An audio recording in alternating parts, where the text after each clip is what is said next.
بہت اہم ہے، ہمارا موضوع ہے کہ کیا آپ جانتے ہیں؟ کیا آپ جانتے ہیں؟ اس کو لے کر آپ کی خدمت میں حاضر ہیں، اس کے اوپر گفتگو کرنے کے لیے ہمارے ساتھ موجود ہیں۔ یقیناً آپ کی شخصیت کسی تعارف کی محتاج نہیں۔ ہندوستان سے ہمارے ساتھ موجود ہیں جناب مولانا رومان رضوی صاحب، قبلہ کو پروگرام میں خوش آمدید کہیں گے اور آپ کی خدمت میں سلام عرض کریں گے۔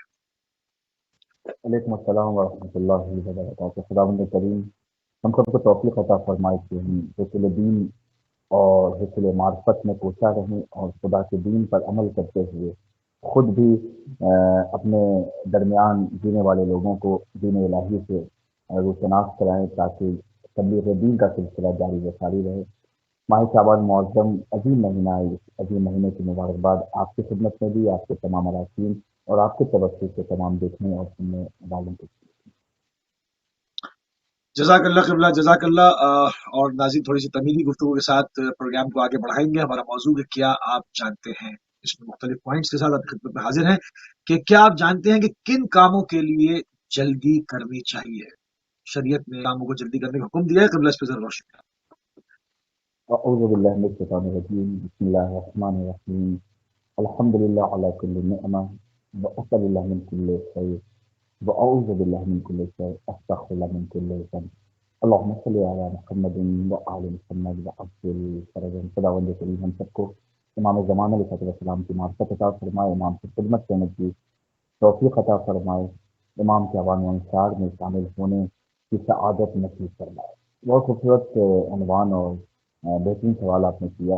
یقیناً اس دور میں ہماری کوشش یہ ہونی چاہیے کہ جہاں گمراہیوں کا بسیرا ہے، جہاں گمراہیوں کا بازار ہے، ہم اگر سعادت چاہتے ہیں، اگر ہم نیکی چاہتے ہیں، اگر ہم بقا چاہتے ہیں، اگر ہم دل اور اپنے ذہن کا سکون چاہتے ہیں، تو ہمیں یہ ذہن کا سکون، ہمیں دل کا سکون خدا کی بارگاہ سے حاصل ہوگا۔ اگر ہم چاہتے ہیں کہ قبر سے باہر بھی ہماری زندگی خوشی کے ساتھ گزرے، عافیت اور سکون کے ساتھ گزرے، اور قبر کے اندر بھی ہم چین اور سکون کے ساتھ رہیں، تو ہمیں الہی دین کی تعلیمات پر عمل کرنا ہوگا۔ خداوند کریم کی جانب سے جو نمائندے آئے ہیں، جو نبی آئے ہیں، جو امام آئے ہیں، ان کے دامن سے ہمیں متمسک رہنا ہوگا۔ اور ماہ شعبان المعظم خدا کی طرف سے عبادتوں کا ایک بہترین پیکج ہے، ثواب حاصل کرنے کا بہترین آفر ہے کہ جس میں اللہ نے مختلف عبادتوں کے ذریعے اپنے بندوں کی مغفرت کے سامان کو فراہم کیا ہے۔ یہ ہماری خوش بختی اور ہماری سعادت مندی ہوگی کہ ہم اس شعبان کے ایک ایک لمحے سے استفادہ کریں۔ آپ کے سوال سے پہلے میں ناظرین کی خدمت میں شعبان معظم کے حوالے سے تحفہ پیش کرنا چاہتا ہوں کہ خود امام جعفر صادق علیہ السلام ارشاد فرماتے ہیں کہ ماہ شعبان معظم میں ایک ذکر کے جو ذکر بہت مؤثر ہے، جو ذکر بہت منفعت ہے بخش ہے، جو ذکر بہت نفع بخش ہے، اس ذکر کو استغفار کہتے ہیں۔ اگر ہمارا آپ چاہتے ہیں کہ ہم کمال حاصل کریں، اگر ہمارا آپ چاہتے ہیں کہ اپنے گناہوں سے پاک و پاکیزہ ہو جائیں، تو کثرت کے ساتھ ماہ شعبان معظم میں استغفار کی تصویر پڑھتے رہے۔ استغفر اللہ ربی و اتوب الیہ، یا پھر جو روایت میں آیا استغفر اللہ و اسألہ التوبہ، یعنی ہم اللہ سے استغفار کرتے ہیں، اللہ کی بارگاہ میں طلب مغفرت کرتے ہیں اور اللہ سے ہی توبہ کا سوال کرتے ہیں۔ امام صادق علیہ السلام وہ ارشاد فرماتے ہیں کہ بقیہ مہینوں میں اگر ہم 70 مرتبہ تصویر کا ورد کریں، استغفار کی تصویر پڑھیں تو 70 ثواب ہے، لیکن اگر وہی 70 مرتبہ ماہ شعبان معظم میں اگر ہم استغفار کی تصویر پڑھتے ہیں تو 70,000 مرتبہ تصویر پڑھنے کا ہمیں ثواب ملتا ہے۔ لہٰذا اٹھتے بیٹھتے اگر ہم ڈرائیو کر رہے ہیں، آفس میں ہیں، کہیں فری بیٹھے ہوئے ہیں، تو ہم استغفار کی تصویر کثرت کے ساتھ کریں۔ بڑا اچھا سوال آپ نے کیا، کن کاموں میں ہمیں جلدی کرنی چاہیے؟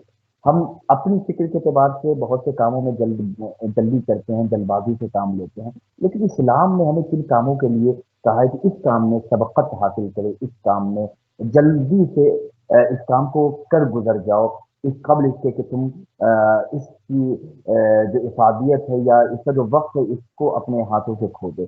تو میں آپ کی خدمت میں روایت معصومین علیہ السلام کی روشنی میں چند وہ کام بتا رہا ہوں کہ جس کام کے لیے اسلام نے بتایا ہے کہ ان کاموں میں جلدی کرنا چاہیے، ان کاموں میں انسان کو سستی سے کام نہیں لینا چاہیے، اس کام میں انسان تساہلی سے کام نہیں۔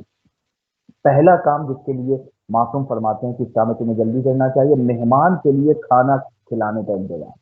یعنی مہمان آ جائیں تو اب ان کے کھانے میں تم دیری نہ کرو بلکہ بہترین اہتمام کے ساتھ مہمان نوازی کرو اور اپنے میزبانی کے فرائض کو ادا کرو۔ دوسری وہ چیز کہ جس چیز کے لیے اسلام نے کہا کہ جلدی کرنا چاہیے، وہ جنازہ اٹھانے کے سلسلے میں بیان کیا گیا ہے کہ جنازہ اٹھانے میں دیری نہ کرو بلکہ جنازے کو قبر کے حوالے جلد از جلد کر دیا کرو۔ لڑکیوں کی شادی کرنے کے سلسلے میں معصوم بیان کرتے ہیں کہ جلدی سے کام لینا چاہیے، اس لیے کہ یہ اس پھل کی مانند ہے کہ اگر درخت سے پھل بہت زیادہ پک جائے تو یا تو وہ کسی کا شکار ہو جائے یا پھر وہ خود زمین کی نظر ہو جائے۔ تو لڑکیوں کی شادی میں ہمیں جلدی کرنا چاہیے۔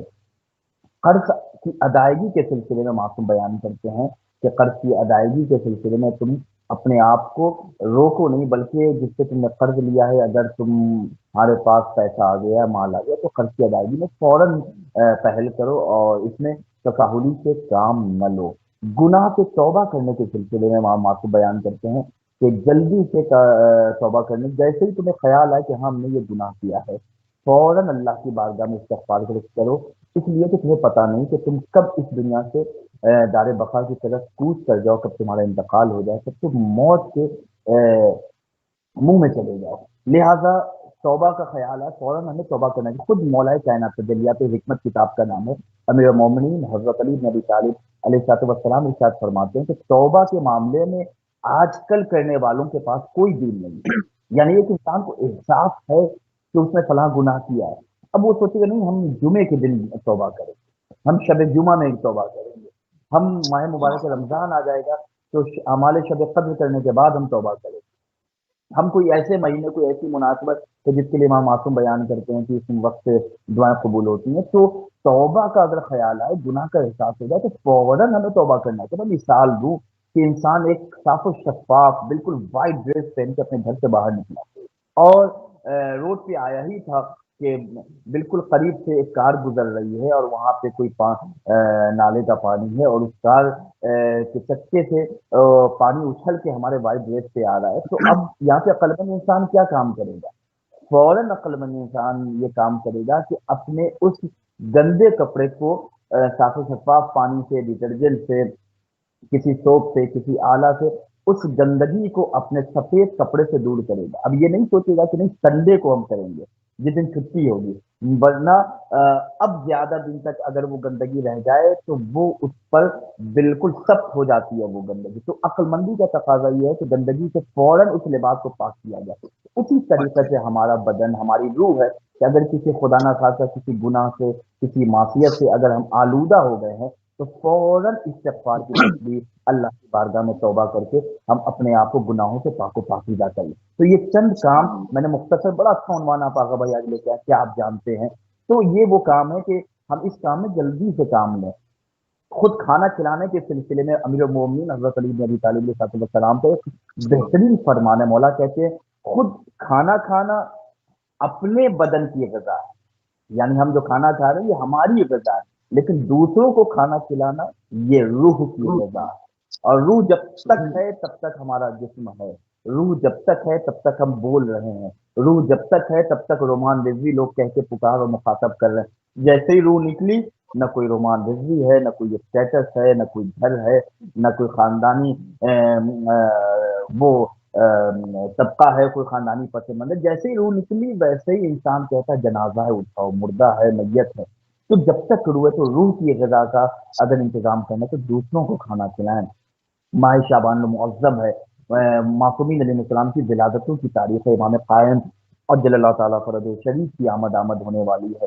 تو امام کے نام پہ ہم امام کے چاہنے والوں کو کھانا کھلائیں، امام کے نام پہ امام کے چاہنے والوں سے ملاقات کریں۔ تو یہ وہ اشیاء ہیں، یہ وہ چیزیں ہیں کہ جس سے ہمارا وجود بابرکت ہوتا ہے، ہمارا وجود پاک و پاکیزہ ہوتا ہے۔ اگر ہم چاہتے ہیں کہ امام زمانہ علیہ الصلوۃ والسلام والے بنے، چاہتے ہیں مولا علی اکبر علیہ الصلوۃ والسلام کے غلام بنے، اگر چاہتے ہیں ہم 3 شعبان امام حسین علیہ الصلوۃ والسلام کے غلام بن جائیں، ہم مولا عباس کی وفاداری کی خوشبو محسوس کریں، تو ہمیں وہ کام کرنے کی ضرورت ہے جو ہمارے ائمہ معصومین علیہ السلام نے جن کاموں کی ہمیں ذمہ داری بھی دی ہے اور جن کاموں کی تاکید کی ہے۔ جزاکم اللہ۔ سبحان اللہ، سبحان اللہ، بہت ہی خوبصورت طریقے سے کہ کیا آپ جانتے ہیں کہ کن کاموں کو سوری جلدی انجام دینا چاہیے، اس کے اوپر آپ نے